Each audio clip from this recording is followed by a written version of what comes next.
Gasland is about the contamination of water and the contamination of air, and just a first look at what was going on in the largest natural gas drilling campaign in domestic history.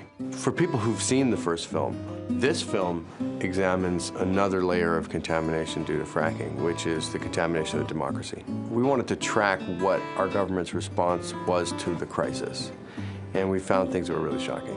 Counterinsurgency, strategies for managing outrage, destabilization of communities. These are terms of war. You can't dramatically change global energy without ruffling some feathers. When you're working on this and nobody knows who you are, it's very normal. And then there were times when I was working on Gasland too, where we certainly had different reception. We were kept out of a congressional hearing specifically, I believe, because they knew who we were and what we were doing.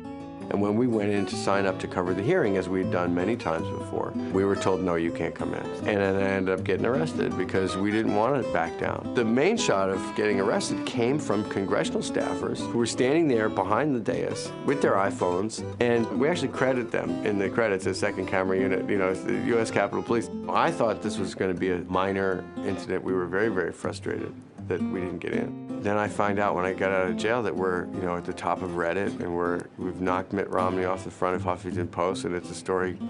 I spent the next 3 days doing TV interviews. I didn't think anybody was going to care, but apparently people cared. I see something happening that I've never seen before. People who are really positive and full of hope that they can actually triumph.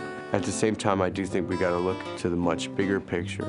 My story is not that unique, but I did set out to kind of make an educational video about fracking, which quickly turned into something much bigger.